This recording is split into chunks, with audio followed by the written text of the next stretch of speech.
You're listening to the IWD406 Podcast with your host, Julie Walls, where we celebrate, empower, and connect women across Montana and beyond. Join us as we share inspiring stories, valuable insights, and the voices of remarkable women making a difference in their communities. Today, I'm introducing my 50th episode, self-produced, by the way, and this one is going to look a little different. I'm challenging myself to step outside of my usual rhythm, trying something new with my new studio space and interviewing someone who stands apart from the majority of my past guests. In our early 20s, many of us head toward the world, big cities, bright lights, chasing experiences that build our confidence through connection, hustle, and ambition. We seek to break ceilings, chase dreams, and honor the wisdom passed down by our mothers and grandmothers. This guest, she took a different path. Instead of heading toward the noise of the world, she walked quietly into the wild. She built her life by learning to connect with nature, herself, and with the kind of inner strength that comes not from others, but from solitude, resilience, and presence. Now, in our late 40s, 50s, 60s, 70s, many of us are beginning to look inward, seeking more mindfulness, more remoteness, deeper peace. But this woman, she started there.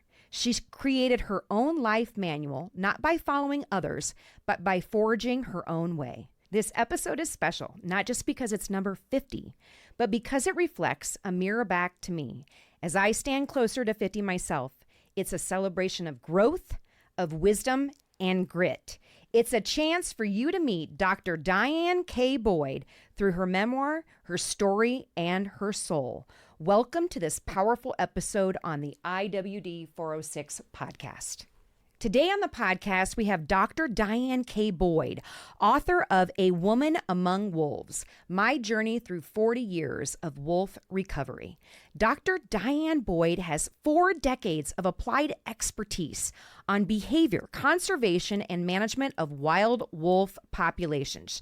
She began her career in 1977 with Dr. L. David Mech Wolf Research Project in Minnesota. She moved to Montana in 1979 to study gray wolf recovery in the Rocky Mountains, from the first natural colonizer to approximately 3,000 wolves today in the western U.S. Her work has focused on wolf ecology, dispersal, habitat use, prey selection, behavior, morphology, genetic relationships, and the social dimensions of wolf-human conflict resolution. She has collaborated on research in the Rocky Mountains of the U.S., British Columbia, Alberta, the Mexican Wolf Recovery Program, and wolf research projects in Italy and Romania. She has published more than 50 articles in scientific journals, invited book chapters, and articles in popular literature. She received her MS and PhD from the University of Montana and is presently an affiliate faculty member at the University of Montana.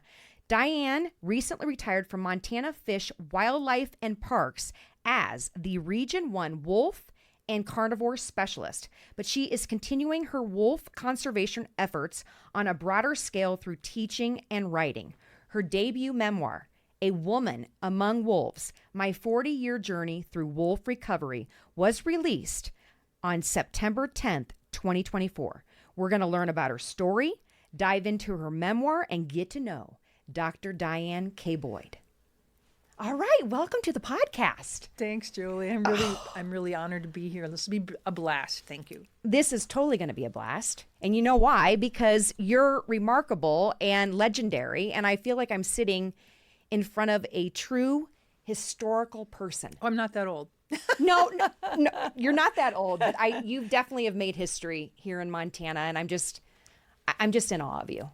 Well, so, thank you. Yes, absolutely. Okay, we're going to start with a little Diane's Wolf Trivia Challenge. Are you up for it? I'm up for it. Okay, the first one is, they're all true or false. Okay. False. But in a wolf pack, dominance is strictly determined by aggression and physical strength alone. That's false. Why?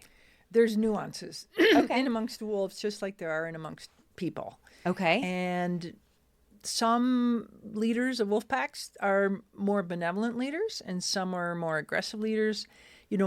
And they've done a lot of work on that in Yellowstone Park, where they can see the wolves and film them and study the film video. So it's the strongest is generally the leader, but not always. The biggest generally, but not always. That's interesting because it kind of is like human beings. Yes. Very similar. Yes. Okay. We are very similar, canids and wolves and humans, yes. Very cool. Okay, the second question is, wolves can change the tone and frequency of their howls to give the illusion that there are more individuals in the pack than there actually are. True. Oh, really? You got it. You nailed it. So the modulation? It's hard to tell when you hear more than 3 or 4. It can sound like a dozen to our ears. To the wolves, they probably get it, but to our ears, it sounds like more than there actually are. Really? Mm-hmm. So if I'm up in Polebridge and I'm listening and there is a wolf, it could be one solo wolf versus a whole pack of wolves? If you hear 1 or 2 or even 3, you can hear it. They have different voices just like we do, different pitches, different nuances, different patterns to their howls. Okay. But beyond that, it gets pretty complicated to tease them out. Oh, very cool. Okay, my last question is, the popular huckleberry pastry from Polebridge Mercantile in the North Fork is created from wolves' paw claws. True or false? I'm throwing you for a loop. False. False. What is it? What do you think it is? It's a delicious pastry that's got slices in it to make it look like a bear's foot. Perfect. You nailed it, Diane. Good job. I've eaten a lot of them. Oh, I have too. They're great. All right, we're gonna start. My usual first question is, we know from your introduction that you are a transplant. Where are you originally from in Minnesota? I grew up in a suburb of Minneapolis called Ridgefield. It's the first suburb south of Minneapolis. Was it rural? Was it like a rural suburb? Rural? Rural, yeah. Oh, rural. Sorry, I'm from the Midwest. That's how we say it, rural. It was not a rural suburb, but it was one of the earlier suburbs because it's right adjoining. Okay. The boundary line between Ridgefield and Minneapolis is literally was 4 blocks from my house. Oh, wow. So you grew up in a subdivision and you had some areas to go play. Talk to me a little bit about that curiosity that you had to go play in the woods. It's just who I am. I mean, my brothers and I are all raised in the same house and the same parents, and I'm just different from my brothers. Only girl, right? Yeah. Okay, gotcha. 2 older redheaded brothers. Okay. And you're the youngest girl. Yeah. Okay. So then having that masculine influence in your life, was that when you started becoming more involved in like hunting and that exploration of outdoor adventures? It's just who I am. I mean, I don't really have an answer for that. My dad would take the boys hunting. We always, as a family, always went fishing up at the cabin, and okay. I would run around and catch frogs and dig worms for fishing and look for things in the grass and the trees. And I mean, I was the one who did that. Your brothers were like that as well? No. Okay, so I'm the only one in my family who hunts. Oh. Dad took my brothers when they were little, but none of them has ever shot anything. Oh, I take that back. Terry, my brother, oldest brother, he came to Montana and I took him pheasant hunting. I trained bird dogs. Wow. And that was so much fun. Okay. So much fun. Matter of fact, he has some issues walking, so we went out over in East Montana where I live by Conrad, and I set him up along a ditch, and I said, just wait here, and I hoofed it around about a mile. And then I started working my way through the fields down this ditch, trying to drive some pheasants towards him so he could shoot. I hadn't shot in, decades. Anyway, it worked beautifully. But what was even more memorable, and I'll never forget, because he's not a wildlife guy, he's a financial guy. He was so excited when I got to him. We shot some pheasants. And he says, Diane, these animals came by and they didn't know I was there. And he described them. And I said, they're antelope. He says, they were strange. They kind of looked like goats, and they were brown and white, and they were smaller than deer. I said, they were antelope. He says, they came up, and when they hit the ditch, they discovered me. And he says, I could have almost touched them. They were so close, and they kept coming a little closer because they were curious.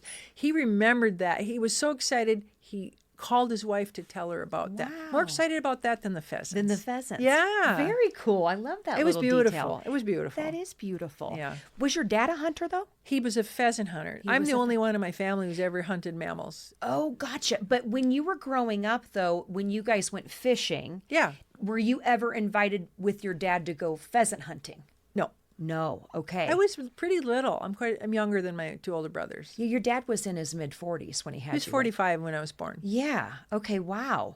So then you became curious, and it's interesting because now you're out playing and you're exploring the wildlife, and you know that you got that fever that hooked you. Mm-hmm. I love the part in your book, and we're going to get to your book, where you had your first encounter with a wolf. Mm-hmm. Can you talk about that a little bit? Do you mean the one at Como Park Zoo or the one up in northern Minnesota? The one with Duffy, your dog. I loved going any place to see wolves, and in the Como Park Zoo, which is in St. Paul, right near the University of Minnesota St. Paul campus, they had just built a relatively large enclosure. It was a few acres, maybe 4 or 5 acres, but it seemed like it went forever. Maybe it wasn't even that big, but it had forested in trees and had spots where the wolves could hide. Like you went to their enclosure and you wouldn't necessarily see them versus the concrete slab with the bars of standard of that time.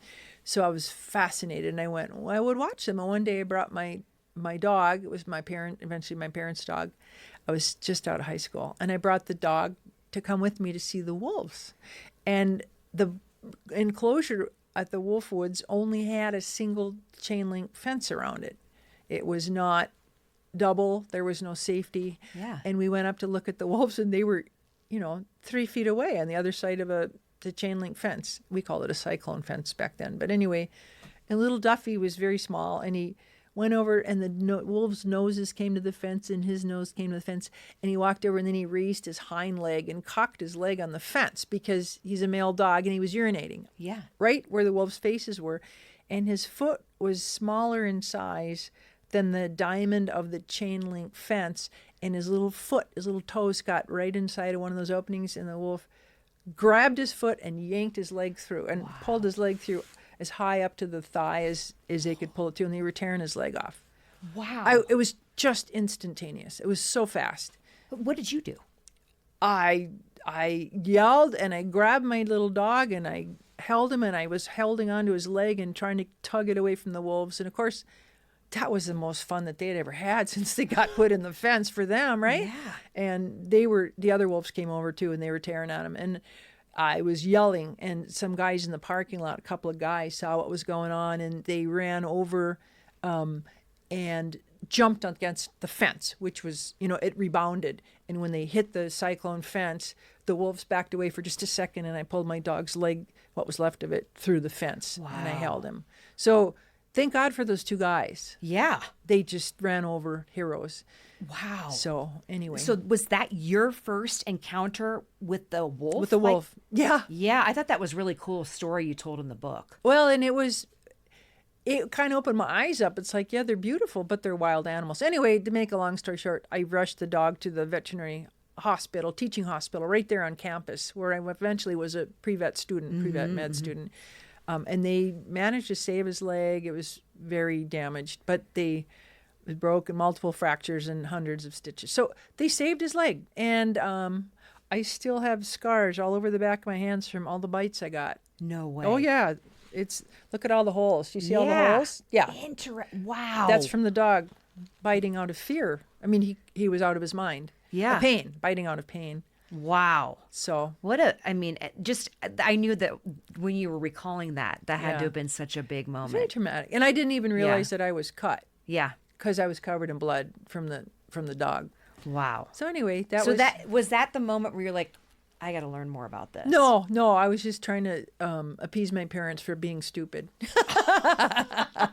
Okay, so we'll move forward from that, but that story I thought was really cool that you shared in the book.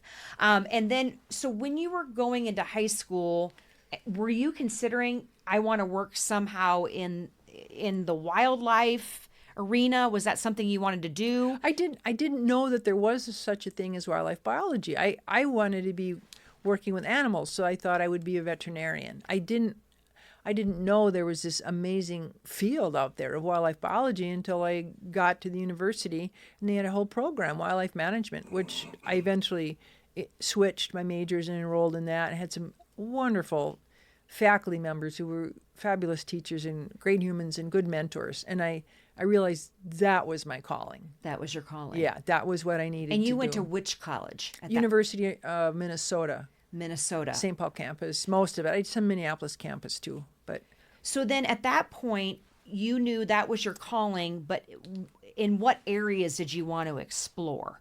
Was it the wolf population? I was very interested in wolves, but I was interested in everything that was out there, but particularly wolves. And I had the good fortune that Dave Meech, the wolf expert of the world, premier. I mean, he started doing wolf stuff in the 60s.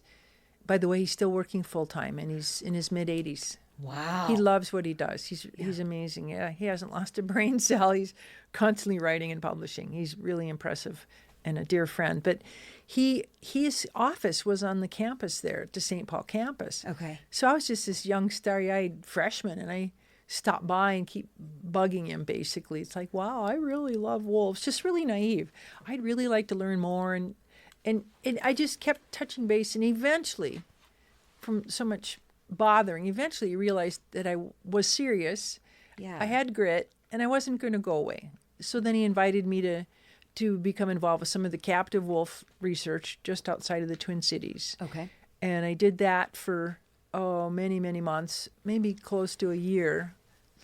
And then he asked if I wanted to be the field volunteer technician up in his wild wolf study in northern Minnesota, up by Ely. It's like, oh, a dream. My dream has come true. Wow. And so that was my entry into the world and my first wild wolf experiences. Wild wolf experiences, really? So what were you doing? Were you basically looking at the wolves in captivity, and was that your first time, like, radio collaring them, or what were you doing? Well, there's separate things. When I worked at the captive facility outside of the Twin Cities, half a mile out, this is now called the Wildlife Science Center, but back then it was called Carlos Avery. Those animals were in pens. They were captive in small pens. They were doing observational work and reproductive strategies and taking hormones and blood. And anyway, there's a PhD student, Jane Packard, was doing that. Okay. From that, I graduated to going to northern Minnesota, totally separate. Yeah. And I got to live in a little 1930s CCC log cabin. I got to collaborate and work with real wildlife biologists and graduate students. Yes. I'm this girl, girl from Richfield, Minnesota, suburban girl with a lot of passion and curiosity, but I hadn't had any connections like that. So it was really instrumental in forming my opinion, what I wanted to do. Yeah. So I lived in this little log cabin, and I helped. Jeff Renberg was the field technician that I was volunteering for. He taught me how to catch wolves, how to trap them, how to collar them. I got to fly in the airplane and track them. I got to go through the woods with a compass and learn how to follow trails. And I mean, it was everything just by immersion, real quick. Just boom, and I was doing it. Wow. Well, but at that time there wasn't many wolves in the lower 48. No. There was at that time there was 900 to 1,000 up in northern Minnesota. Okay. There weren't any other wolves outside of the Midwest. There were no wolves anywhere outside of Minnesota, with the exception of maybe 25 on Isle Royal and maybe just a handful, 4 or 5 in Wisconsin. And that was it. Wow. They'd all been eradicated deliberately by humans in the late 1800s, early 1900s. Yeah. So, there was none. And so being this young 20-some year old girl. Yeah.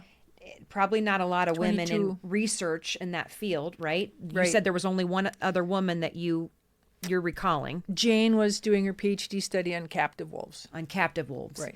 And so now you had this opportunity to live remotely, semi-remotely, right? Oh, it was pretty remote. It was pretty remote. Did you have any trepidations of that? No. The only thing that I was really disappointed about was that in order to to finance myself for the summer to do this, because I worked all the time without going to college. I always put myself through school. Was that in order to pay for my summer off, I had to sell my motorcycle. I loved my Yamaha RD350. I loved it with a passion. Wow. It's like, got to sell it, pay for my summer up there, because I didn't get paid. Wow. Truly volunteering. But this whole research facility at the Kwishui Lab, which we all fondly now call the K Lab, Yes. it grew. Hundreds of people and dozens of wolf professionals had that same experience, that I did. It was a complex built in the 30s by CCC, lodges, cabins. It was a complex of an outpost of buildings that the Forest Service had taken over. Okay, So gotcha. it was remote. I mean, I wasn't anywhere in a town. But you came from the suburbs. Yeah. And, you had running water and electricity and all the creature comforts to something like that. Were Yeah. you ready for that? It didn't matter. It didn't matter. You were there for it. I was ready for it, sure. Good for you. Why not be? I love that. It's all, life is an adventure. You have to embrace it. Oh, I love your mindset early on. It seems like you didn't have a lot of fear. No. No. And I'm not saying that with anything macho. It's just like people have asked me, oh my God, were you scared of the Wolverine or whatever? It's like, I'd never seen a Wolverine. I caught this Wolverine. I was going to have to go right up to it and drug it and get it out of the trap. And was I fearful? I have to say, no. Was I excited? Yes. Was I anxious? Yes. Was I concerned? Yes. Was it absolutely fantastic? Yes. Right. But fear? No, I got this animal caught. It's my fault it's in this position. And I had plan A. And if that didn't work, I go to plan B. And if that didn't work, I go to plan C. I just had a plan. A plan. To deal with it. It's kind of like I was an EMT for a while. And you come on an accident site. You have a plan. Right. And you don't fear what you see. You just get clinical and you do your job. And then maybe later that evening you go home and you can shake about it. But at the moment, no. Yes. Yes. That's interesting. So I want to ask you about your experience with K-Lab.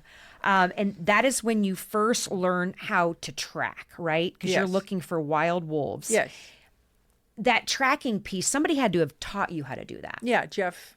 Jeff was the one that taught you how to do that. To radio track from a vehicle with an Okay. antenna and then be able to, if necessary, go through the woods with compass bearing and how to track from the airplane. But actually tracking wolves like we did for years on skis, no, I learned that when I came to Montana. I didn't work on that study in the winter. Because we'll get to that, but that wolf, the first wolf, is it Kishinina. Kishinina. She was she radio collared? Yes. She was. So you're not looking for wolves that aren't radio collared. You're looking for wolves that are radio collared. I spent years looking for wolves that were not radio collared. Okay, got you. To catch them and collar them. Yes. They were all equally important. But at this time, they were all radio collared. In Minnesota. And The ones I could track were collared, but maybe 5% of the population or less was radio collared. okay, so you're tracking and then you're trapping, which trapping is a whole different skill set.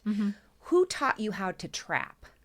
Well, Jeff Renenberg started teaching me, and then I learned tips from a lot of other old-time wolf trappers. And in Minnesota when I worked up there in 1977, the wolves were now protected legally by the Endangered Species Act. So the guys who had passion about wolf trapping could no longer legally trap wolves. But they were kindly sharing their information and their techniques and their knowledge. And they were pretty amazing trappers. At that time, though, were there a lot of women trappers? None that I know of. I know. I'm just that willingness to teach you. That's a gift. Don't you? I mean, don't you think? I think they found it interesting that this young, naive, blonde woman would do that. And then when I was in my 20s, I was I was at my peak beauty-wise. When you're in your 20s, everybody is, right? Right. And they were just, sure, I'll teach you how to trap Of wolves. course, I've got this pretty young woman. I'll go take her out in the woods and we'll learn how to trap these animals and I'll show you my manly skills, right? It was fun. That's very cool. That's really interesting. What was, I want to hear, and I know you didn't really touch point on this in the book, but I want to hear your first experience actually trapping a wolf. What was that like? When I captured a wolf, I had a lot of help because it was with Jeff Rannenberg. Right. So I didn't know exactly what we would be doing. He caught wolves obviously way before I did. And so he walked me through it. And when I caught a wolf, I had an amazing sense of satisfaction at having matched wits with the smartest animal in the woods. There's nothing smarter. Right. And that, kind of an ego thing, basically, that my skill set was adequate to catch this animal. Yeah. And, as time went on, I evolved away from that mindset. Right. Yeah, that's interesting because I think about my daughter with hunting and, how exciting it is to get her first kill, and then as she's, honed in on her skills, it's changed, it's evolved. And I can imagine that's been for you. It does evolve. It got to the point where after a few years or decades, I got better and better. Yeah. And then I would feel sorry that I had caught this animal and held it against its will and had to put a radio collar in. I mean, I understand the risks taken and the ability to learn more about their conservation, their ecology for conservation. Right. Was all part of it. So I believe that what I was doing was helping the species overall, but I would feel badly for the individual and kind of apologize before I go up and poke him with the drug. Right. But yeah, I got better at my job. Yeah, absolutely. And you just mature like your daughter. Right. Well, and with, a job, it becomes mundane, right? Never mundane with wolves. Oh, I can't even imagine. Never. But I mean, you're kind of doing your job and moving it along and you forget that the fact that this is an animal that's, has a story, which they all do. They all do.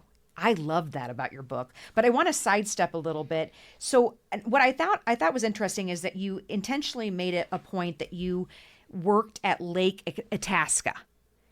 I was a student at Lake Itasca. Okay, gotcha. Yeah. And that was a different approach. You were looking at birds and prey.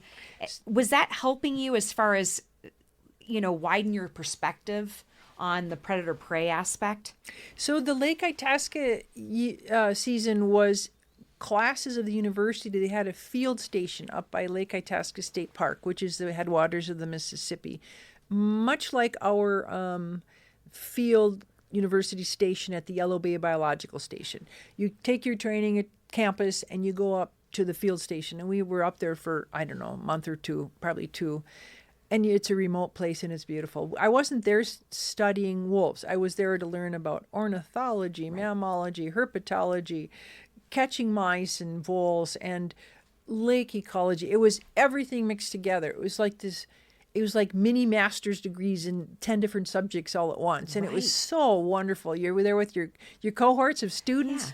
Everybody's enjoying it. There's some love matchmaking stuff going on, but mostly you're just out in the woods learning. And that's what I loved. So really wasn't about studying predator prey, except we were allowed, we were encouraged to pick up projects on our own and study. And I found a broadwing hawk nest, so predator, and I climbed up in the adjacent tree and I shot down and took photos of the chicks as they were developing, and much to the chagrin of the adults who fly around and bomb me. But I was still interested in the predatory birds then, rather than the oven birds and the different songbirds that other people were interested in. It's like, I want a hawk.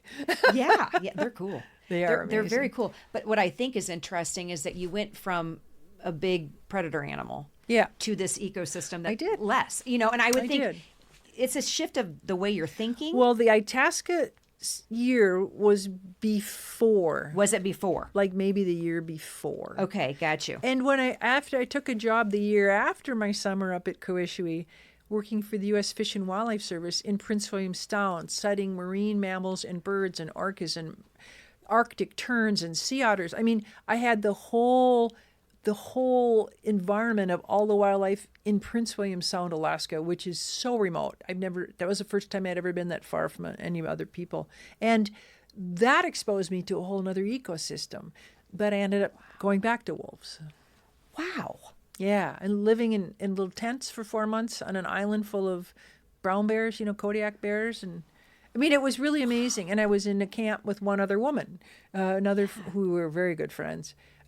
doing our work. We were running around the Sound in a 14-foot Zodiac with a 25 horsepower motor with no backup. Holy buckets. That OSHA didn't pay attention in those days. Well, and the amount of skills that you're learning and survival skills. Yes. That most people in a lifetime will never get. Yes, and we're two girls from the Twin Cities who'd never seen a tide chart. And you're thrown out in the Prince William Sound area, which has extreme tides. And learning, we got training in Anchorage, and then we were put on this island for 4 months. I mean, it was wonderful. It was absolutely delightful. Right. And amazing and fantastical and very hard and very moldy and wet. Yes, yes. Yeah, and I just think, you're it. You have to rely on the other person or yourself. There's no calling to get help. I mean, you probably could. It would take some time to get that.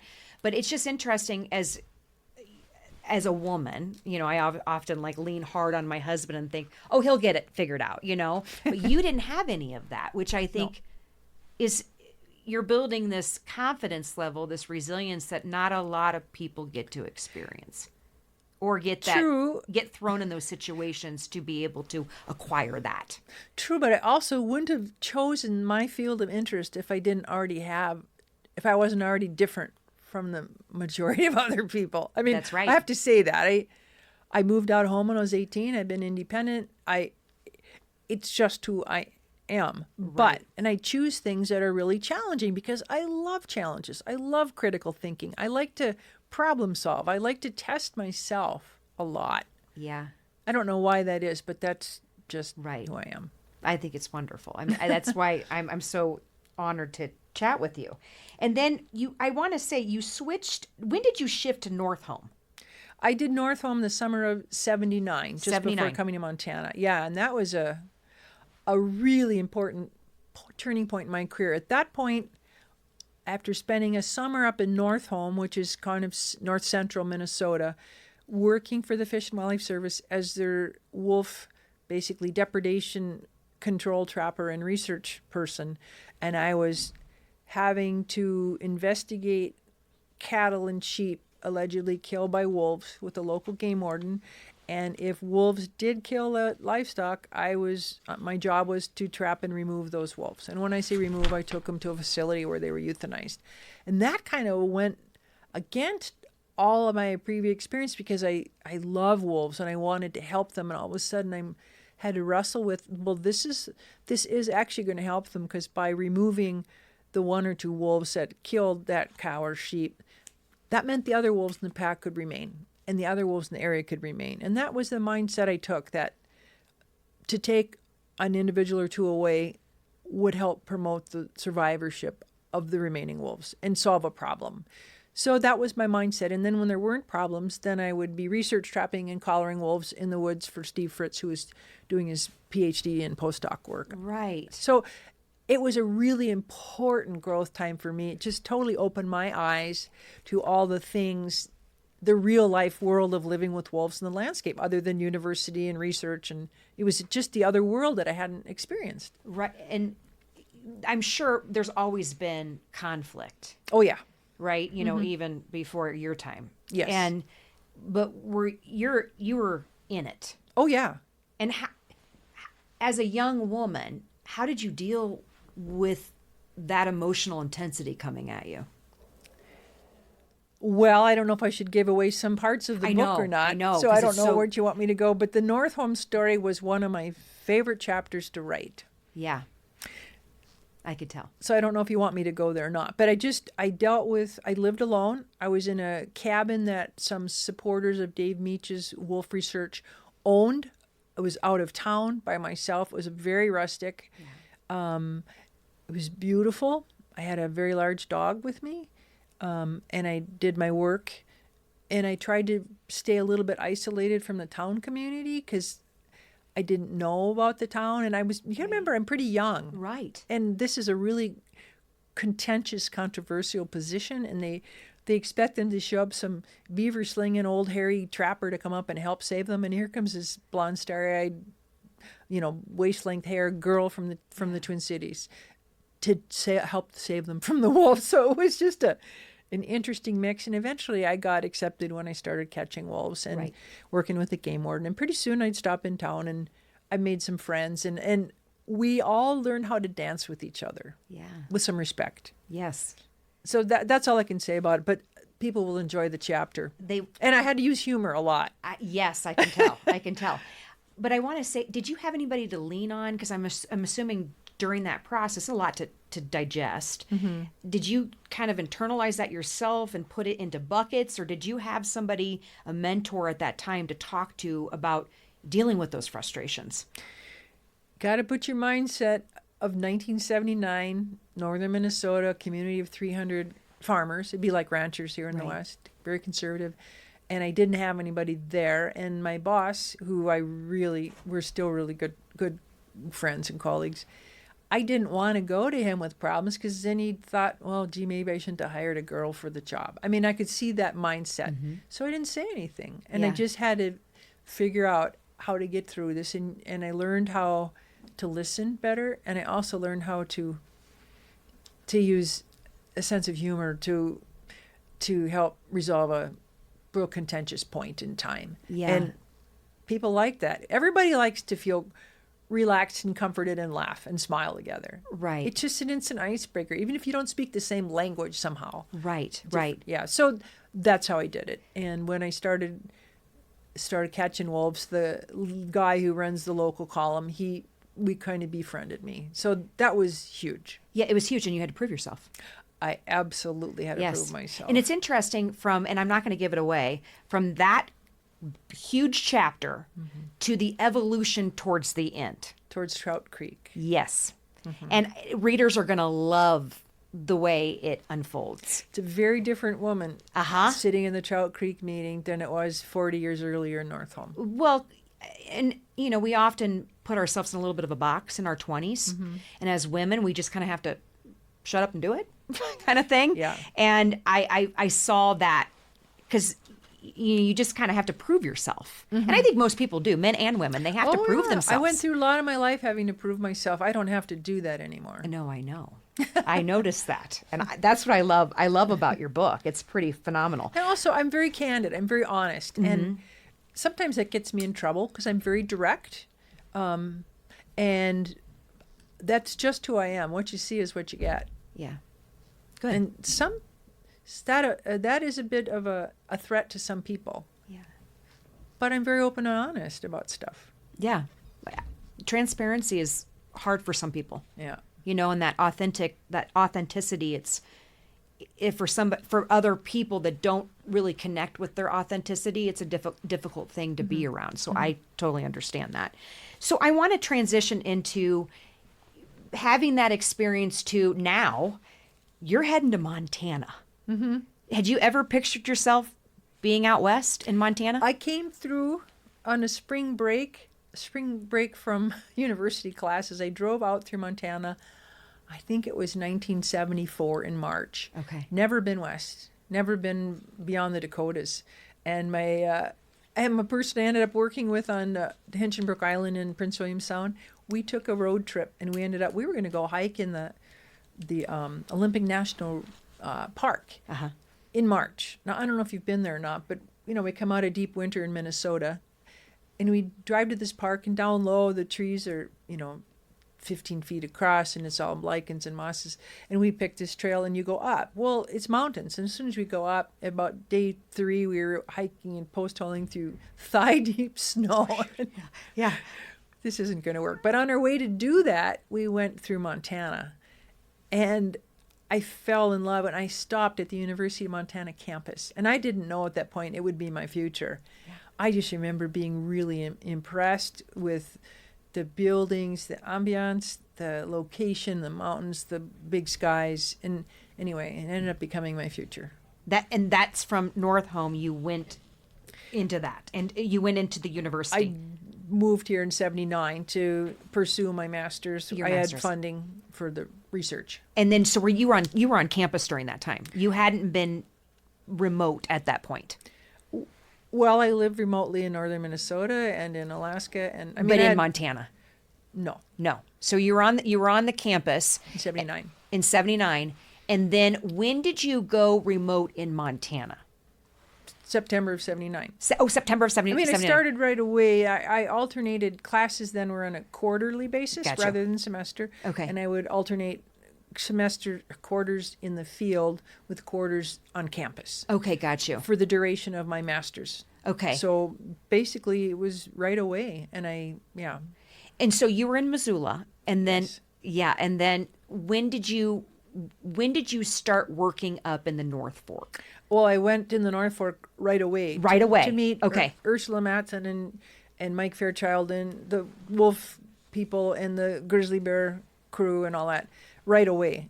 And I think that first fall, I was in the first quarter that fall, I was doing field work there. And then I came back down to Missoula in December or so when the quarter was ending, or January.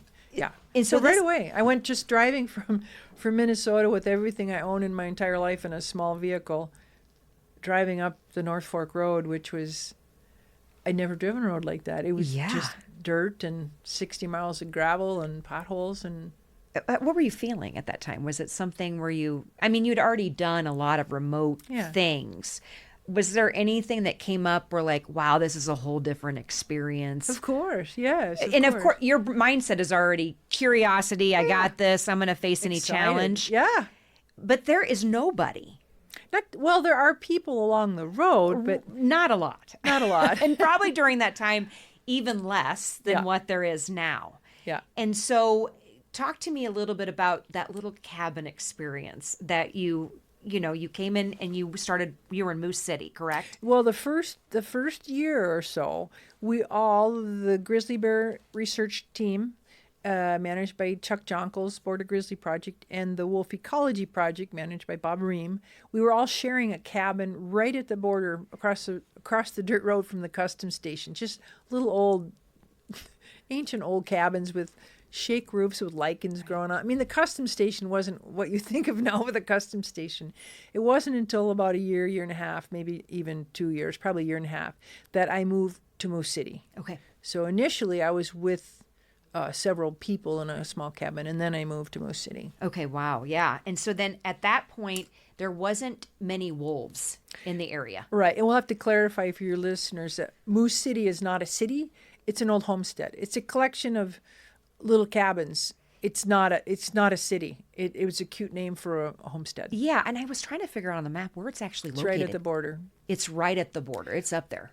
It's right at, it's Okay. right by a quarter mile from customs. So is that where I noticed in the book, that's when you started giving individual chapters about named wolves.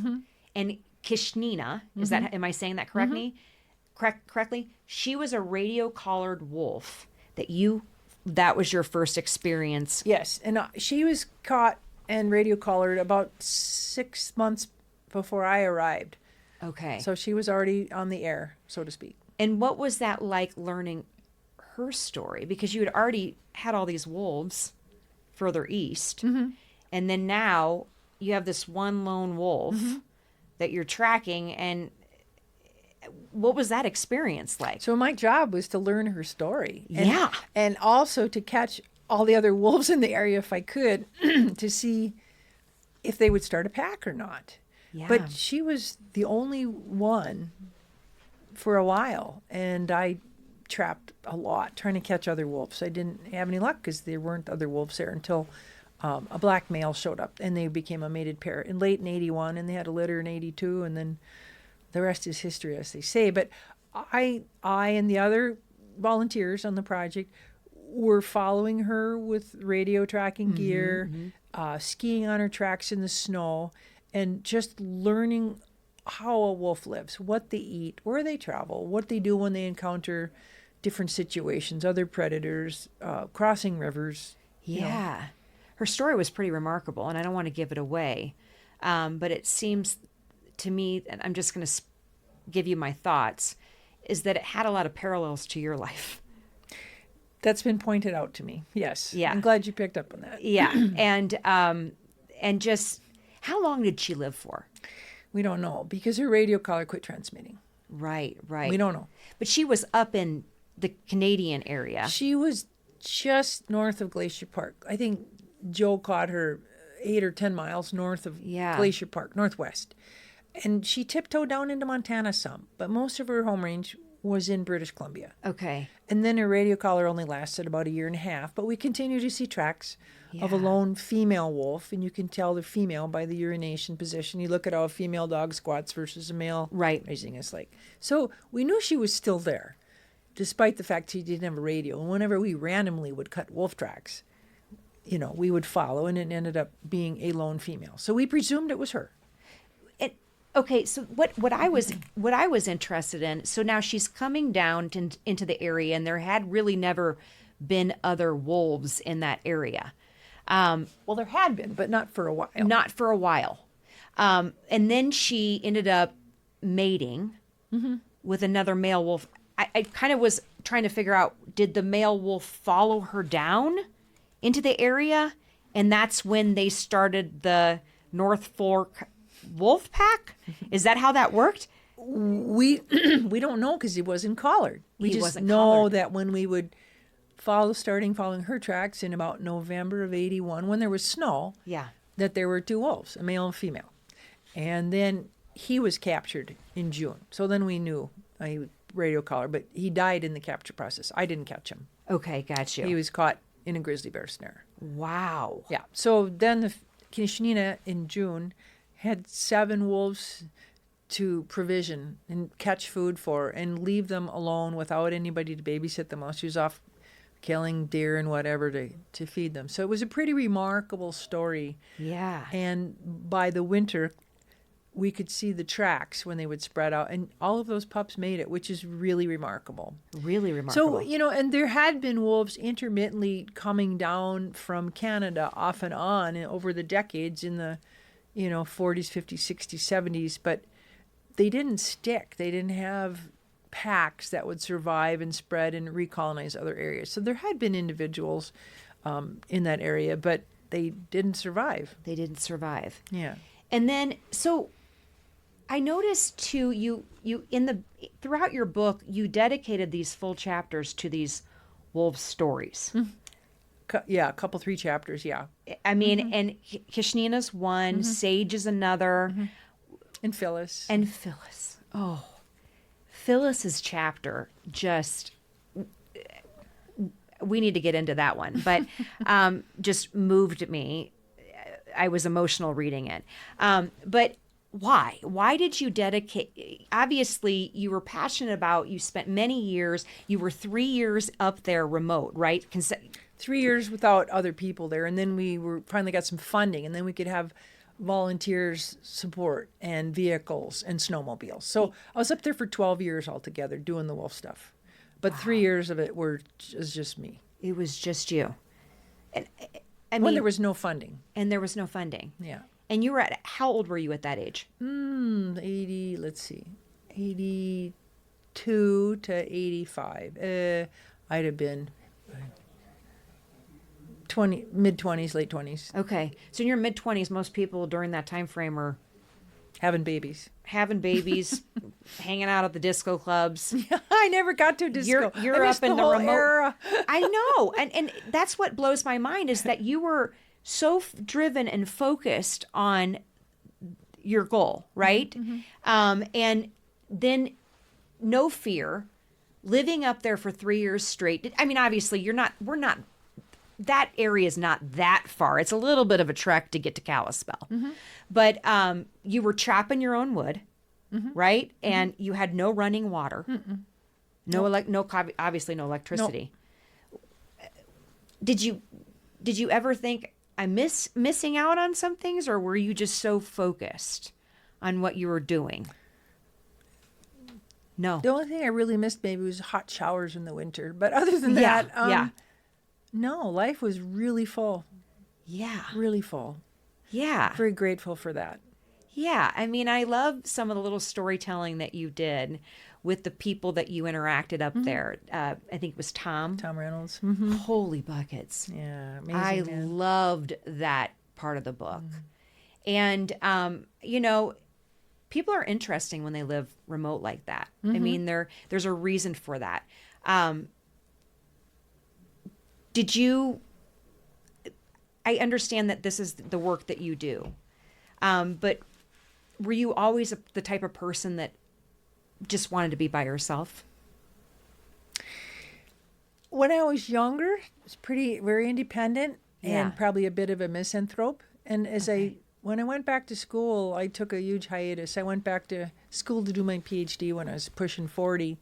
And that really changed me, that process. I kind of became aware of the human dimension of everything. It doesn't matter what it is. In conservation, it's the human dimension. If you don't incorporate people into what you're doing, you're never going to succeed, because people are the limiting factor on habitat change and wildlife population destruction. So I became much more of a people person. I'm very user-friendly now. I'm in my old age. I do lots of public speaking. I enjoy it. And when I was younger, I just shunned all that. It's like, nah, I'm busy. No, leave me alone. Yeah. So I've grown. You've grown.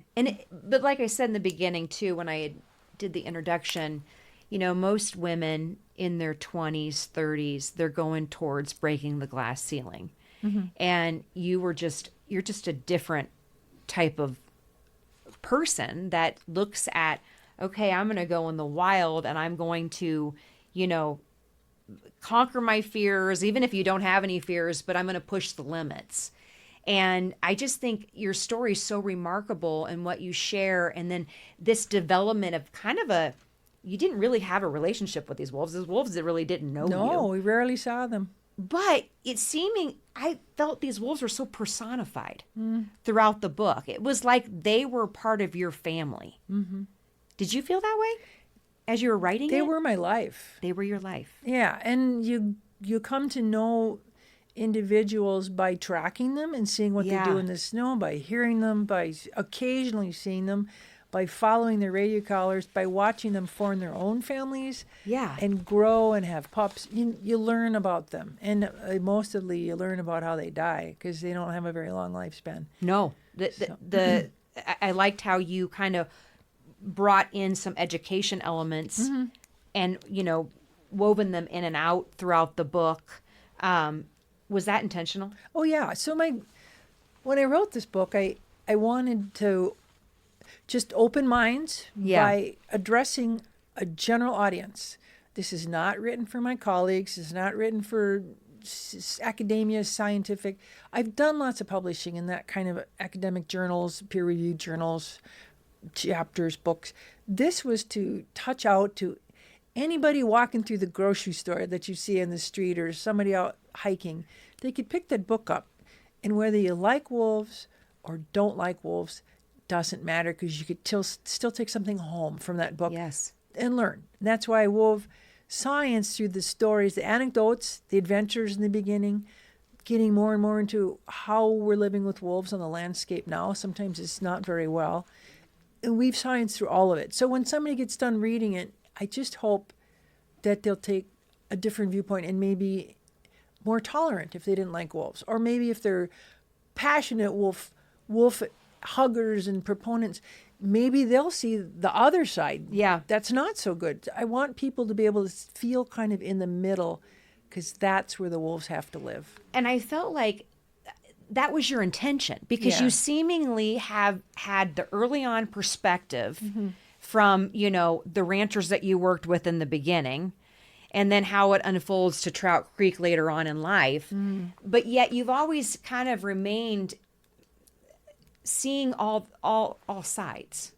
I try. It's sometimes hard. I mean, when you're feeling really passionate about your study subject, whether it's podcasting or studying wolves or running a restaurant, sometimes when things get tense, your emotions are filling up inside and they tend to come out your mouth.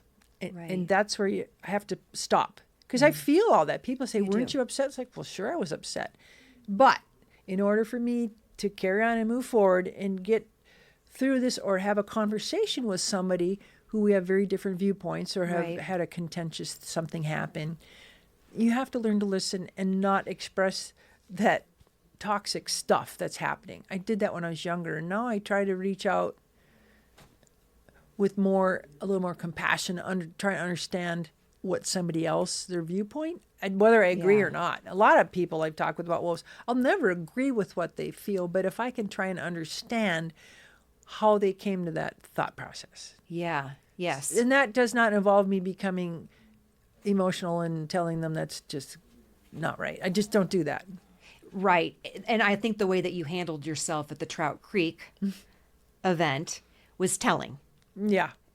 But also I love how you kind of brought it back at the back end of it, of how you really felt. I mean, these emotions really are interesting to watch humans emote, and how they express themselves. And and you're seemingly more of a person that thinks methodically, right, and with facts, and some people can't digest that. Right. No, I've come to realize some people are really afraid of science or facts. Yeah. Or I've run into a lot in the wolf business. People will tell you something that is just a fallacy. It's just so false. And you can't say that's just crap. I mean, you can't do that. Right. So I try and figure out where they got that perspective from. Yeah. And might be able to give them information to give them a different perspective. Right. If they don't want to receive it or process it, I can't go beyond that. Right. But maybe they do. Yeah. That's what I hope the book does. It's yes. Like, the other thing about, I think too early on when I was a young woman trying to prove myself, that made it extra hard for me because as a female in a scientific world with all male colleagues, I didn't want to appear weak or emotional. So that's a path I chose. But given that idea, when people started inquiring about what I was doing in the 90s, it started becoming really well-known and popular. And people would say, well, what was it like being a woman? And I'd pause and I'd say, I didn't go into this because I'm a woman. I didn't go into this to be the pioneer trapping and calling wolves. I went into this because I loved what I was doing. My gender had nothing to do with what I was doing, and it still doesn't. So the whole woman issue, I just would like to have young women today realize there was no Title IX. There was no Me Too movement. There was nobody to go whine to if you had somebody giving you sexual harassment. You figure it out yourself. And if it means somebody's standing in your path and you have to get around, you can try humor. Or maybe you just have to put on your frickin' climbing spikes and go over them. But you have to do it. Oh, that gave me chills. Thank you for saying that. Well, it's just how I work. And it may not work for everybody, but that's how I work. I think it's wonderful. Thank you for saying that. You're welcome. Thanks. I love that. I want to back up just a little bit because I do want to make sure I cover a couple things. There's a story in the book that talks about, and I think, when you're talking about the Wolverine thing too, I thought that was something that was like a mental note for me, that you're not scared. You weren't scared because I think with education and, all the experiences that you had living on your own, learning how to adapt to scenarios in the woods, and then studying animal behavior, there's a little bit of predictability, don't you think? Yes. Yes. But humans are not that predictable. That's right. And that's a fact I was going to bring up, that when I say I didn't have fear, I didn't have fear of the natural world. I didn't have fear that I wouldn't be able to somehow become competent at something that I'm not competent at present. I didn't have fear about that. I had sometimes intrepidation or anxiety for sure, or, oh God, that's scary for a moment. But real fear only happens to me when it comes with dealing with humans with ill intentions. And I cover a couple of those in my book because thinking about it, when I'm out in the woods or weighing the risks of crossing a piece of thin ice and looking at that on skis, I have the choices to make and control my outcome. And same thing with dealing with a wolf in a trap or some problem. The truck breaks down and it's 30 below. I have choices to make, plan A, B, C, D, methodical. And I have some control. And therefore, the fear is not my overriding thing. My overriding thing is to resolve it.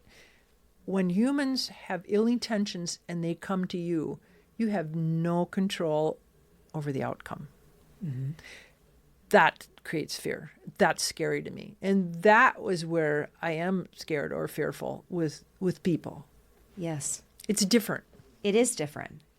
Yes. And I do have a question. The title, A Woman Among Wolves, carries weight. Mm-hmm. That's where it's leading me into this. Mm-hmm. Do you see it as a metaphor beyond the wild, or are the true predators humans? So first of all, we discussed the title, Greystone and I, for quite a while. Mm-hmm. I did not choose that title. We had a couple different working titles. When they threw that one out, we had been talking. That one came out. I thought, yes, that's it. Because for me, it resonated on four-legged and two-legged wolves. And it's a metaphor for a lot of things in my life and in the world. Yeah, you've nailed it. It's not just about wolves, a woman among wolves. Right. I figured that, and as the readers go through the whole writing process, which, I mean, I would like to cover a little bit of that. You'll learn. Yeah. You got to read the book. Thank you. I loved it. I loved all of it. I loved the storytelling. I loved the science that was brought in. I love factual information. I love how you combat some of the things that are thrown out there. You know, some opinions, really not, they're opinions or assumptions. And you combat that with, no, I've been in the wild for 40 years. I've seen, I've tracked. This is the facts. And I found the way that you wrote the book was really intentional. Did you start out with those intentions? So you want to know the process? I do. It's yes and no to that. So when I started, I wrote this book because I wanted open minds, and Bob Bream and Mike Fairchild both passed away, and the people who were involved early on are gone. And many, many, many people, 99.9% of the population that I run into anywhere talking about wolves, none of them know that there were wolves here 15 years before the Yellowstone wolf reintroduction, and that there was even people doing research on it or publishing papers and following. And I just thought, it's such a cool story, all these young people living out, having these adventures. And I love it because I think that basically that adventure is simply catastrophe in retrospect. So, that's true. Yeah. So anyway, I thought it's a great book. And so I approached the publisher. Yeah. I approached Jane, my dear editor, Jane Billinghurst. She is absolutely brilliant. And proposed the book. They liked the idea, and we went from there. And so when I approached her, I really only had two or three chapters written and kind of ideas about another couple, but I didn't have a book in mind. Mm-hmm. And it happened really fast because they liked it. I sent them examples. They requested Jane requested an overarching storyline, and then it was followed by, I need to have your outline of your book with all your titles for your chapters, a topical sentence, bulleted points underneath each chapter. We're meeting in 4 weeks with my editorial board to promote the books for the next year. We're making decisions. Can you have that done? Sure. Yeah. Wow. So I spent basically a month thinking cerebrally about how I want to approach this. But I'm not a cerebral writer. I'm a heart writer for this book. It comes from my heart. Yeah. But I had to have some kind of an outline to structure it. And then the overarching storyline that Jane requested from me really carried me through. So in terms of, was it deliberate? No, I started out writing some anecdotal stories. Yeah. And then I realized I have to weave the stories, the adventures, the science, the joy, the terrors, the politics. It all has to be woven and build and then wrap it at the end. Wow. Yeah. So it's a yes and no answer, because I started with separate chapters that weren't connected. And Jane's biggest thing to me, she was so great, I'm sending her these things, she says, she has a British accent, Diane, that's really lovely, but we need a segue to go from this chapter to this chapter. Can you send me a couple paragraphs? Oh, sure. Then I was like, oh yeah, Diane, your overarching storyline. You have to make it a continuum as you grow through your experiences from the child to the senior wolf researcher. You have to connect the story. Yes. So that became more deliberate. Yes. Yes. That's so fascinating. You're not a writer, right? Well, I'm a writer in academia. Yes. I am not. This is my first tiptoeing into memoir water. First memoir. Yeah. And I've written a few magazine articles for, lay people, general public interesting magazines that are wildlife science based, but magazine level. And so this was a really different process, because when you write, say, an academic journal article, you have a format, a strict scientific format that every journal does. And you start out with the abstract and study area and methods and data and discussion and conclusions. And it's a format. And you know from your data, you've already analyzed it, you know how the story goes and how it ends. And you know what you're going to suggest. Right. When you sit down and write, when I sat down to write this memoir, things poured out of me. Some story would pour out of me. And then I would put it aside for a few days, and then I'd go back and I'd like, I have to add in this piece. And this book grew. It took on a life. Yeah. And it is all I did for a year, as I just wrote. And then I learned how to link things. And Jane was such an excellent editor. She would have me move parts and change some language. And she was so brilliant and really made it a stronger piece. But it's pretty much as I wrote it. She liked my voice. We didn't change my voice. I didn't have to be anybody other than who I am. Right. Like sitting here right now chatting. Yeah. It was just me. Yes. So it's a mix of both. And Yes. then the more I got into finishing the book and writing it, the more I began to process it as a complete memoir and story that stands alone. The whole book. Yes. And when I did my research on you, there wasn't a lot of personal information about you. That's deliberate. Yes, I figured that. And so I can only imagine, there's one part of the book that I won't give away where you had a terrifying experience with some humans. And I could tell that was a pivotal core memory that impacted you. And I thought, wow, why did she write that? Why did she write about that? Especially with being such a private person to now some real detailed personal accounts in your memoir. And now you're 70, years old. It's like this part of you is starting to maybe open up more, maybe at this stage in the game.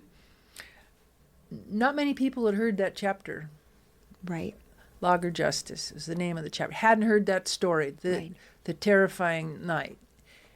And I wrote it partly because Jane and the editorial staff at Greystone and friends who were encouraging me to write the book, they said, you have to talk about being single and being a lone woman and the scary parts. I said, well, I don't think about this. They said, you have to address it. And so rather than tell people, oh, well, here's how I feel that things were happening, I don't do that. Right. I just tell a story of something that happened to me. Yeah. And I let the reader feel the terror and the fear without me saying I was... Right. without me describing my feelings. They can Right. tell by the reaction of the story. Right. And so that's why I did it. That's why I put it in there. Rather than say, oh, it was really tough, it was difficult. And I don't do that. No. Suck it up, baby. Yes. I'm not a whiner. Yeah. No, I can tell. I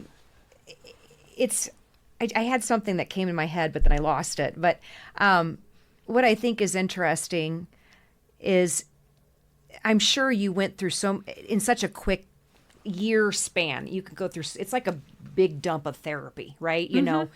Processing things that you've kind of kept to yourself. You're suck it up. Let's just do this. Was there anybody that read the book that have known you all these years that were like, what? I didn't know that. Many people. Many people. Yeah, because I'm pretty private. So the scary chapter, for example, my brothers read that. They went, my God, I had no idea. Right. Yeah. And some even close friends. Yeah. No idea. The adventure stories, the fun ones to read, the Wolverine capture, throwing radio collars out of airplanes to mark places where something happened because we didn't have GPS, so we'd ski into the radio collar. I mean, that kind of stuff, I've got hundreds of stories. Sure. But these personal insights. Yes. Yeah. That I'm sure that was big for you. Yeah. It's like, do I want to go there? Yeah. Yeah, I do. Because the other thing is if women are entering into this field now and they're a little intimidated, it's just like, do it. Yeah. Do it and feel confident about how you handle situations. I want to ask you something. Sure. Okay. And I'm going to go there, but we can edit this. Okay. Okay. You did a dedication. Yes. If you could, at the end of this book, I thought your dedication was really interesting. Is that something where if you could close your eyes and wish somebody to read your book, would it have been your parents? Yes. Yes. They died long before I even got a PhD. I mean, yeah, I would love my parents to have seen me become who I am. Yes. They were alive while I was in my struggling years. My dad died in 87. My mom died in 2000. Well, my mom was alive when I got my PhD, but she wasn't participating at all in that time in my life. So, yeah, they never really knew, and my dad would especially have appreciated. He was an outdoorsman, and Yeah. and he kind of like his his tomboy daughter who was off doing these really interesting things. But yeah, They would have been really proud of you. I would assume so. Yes, they would have, Diane.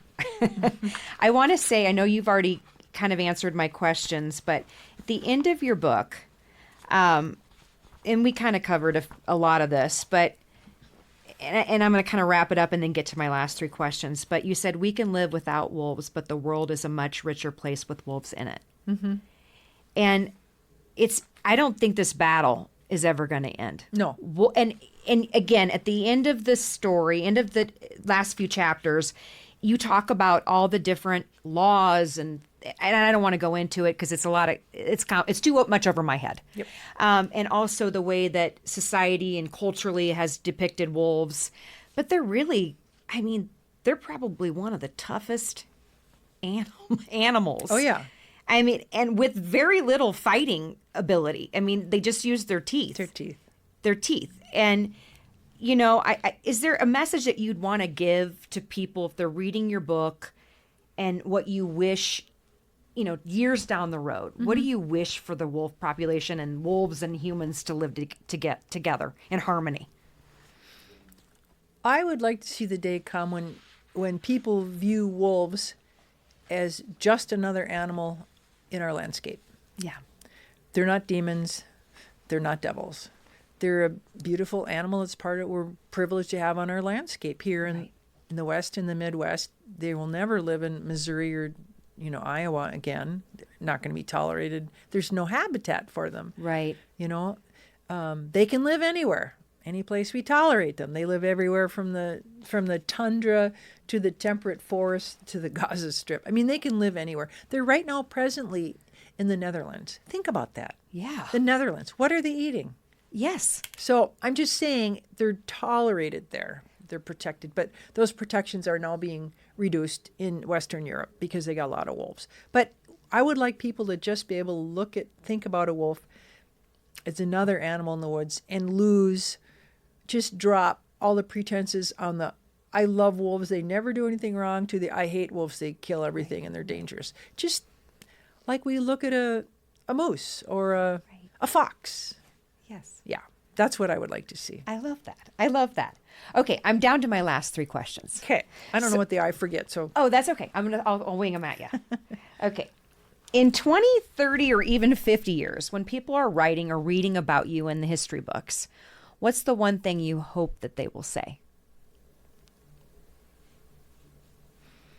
That I did some good for wolf conservation. Oh, perfect. I love that. And it maybe as a subset, because I had several people after reading the book, have said to me, "Wow, Diane, you're really a badass." And excuse the language, and so then maybe a colon subset might be, she was a badass, but she had a good heart. Oh, yes, yes. Well, and also too, I want to ask you, this isn't over. No. What is your next thing? I've got some other plans for writing. You're not going to divulge No. them. Darn it. I thought I'd get it out of you. It will not be a sequel. People say you're going to write a sequel book with more stories. Like, no, I don't do sequel movies. I don't do sequel books. No, it will be something that I'm fired up about, and it's not a sequel.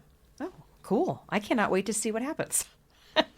Okay, if you could pick one wolf to bring on a road trip across Montana with you, who would it be, why, and what would their role be in the car? It would be dear old Phyllis. Oh. Because she was the big matriarch of all of the wolf recovery here. She lived a tough life. She lost partners, she lost offspring, she evaded people for many years, and then I don't want to give the story away, but I talk about what happens to her in her senior years of life. Yes. It would be fun to go across the country and have those conversations. Yes, I agree. Again, I don't want to spoil it, but that part of the book, I think for me as a reader, was one of the most impactful parts of your memoir. Thank you. I really do. And it gave me a little bit of insight into the way that you think and where you're at right now in your lifespan. So, thank you for dedicating a chapter to Phyllis. Oh yeah, thank you. She was pretty remarkable. Pretty remarkable wolf. And so are you. Thanks. Yes. And so we get to our last question, which is our signature question on the podcast. Dr. Boyd, we believe in amplifying the voices of remarkable women. If you could pass the mic to a Montana woman to share their story on the IWD406 podcast, who would she be and why? I would choose Ursula Matson, who's mentioned in my book.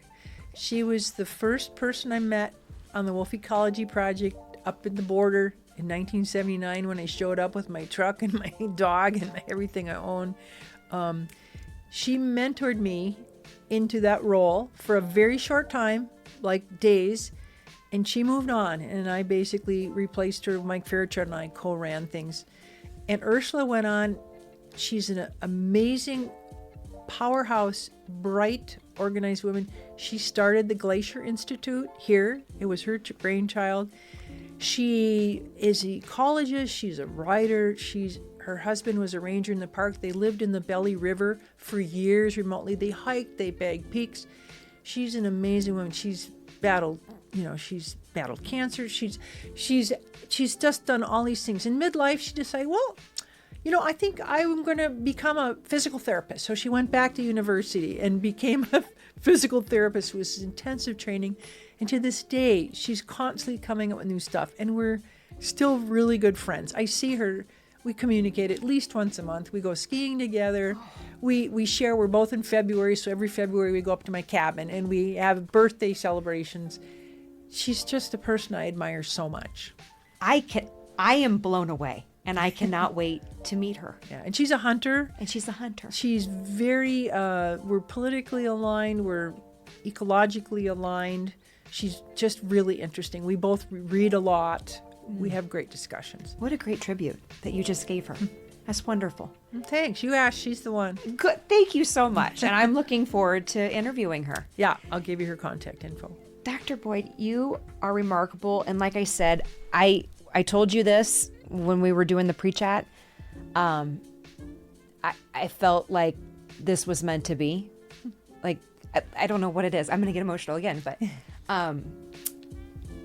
you are the person that I hope to live life with more purpose. Oh, golly. Thank you. You're going to choke me up. Thank you so much for coming on the podcast. Thanks for having me. And I really appreciate it. You ask interesting questions and I have to think about stuff, but I can just be as candid as I can be. And thank you. This has been wonderful. It's wonderful to get to know you. And I look forward to hearing the I hope we go hunting up in Polbridge, or at least get together, go hiking. Bird hunting. That's really fun. Yes. I mean, I've shot a lot of deer and elk and antelope and stuff in my life.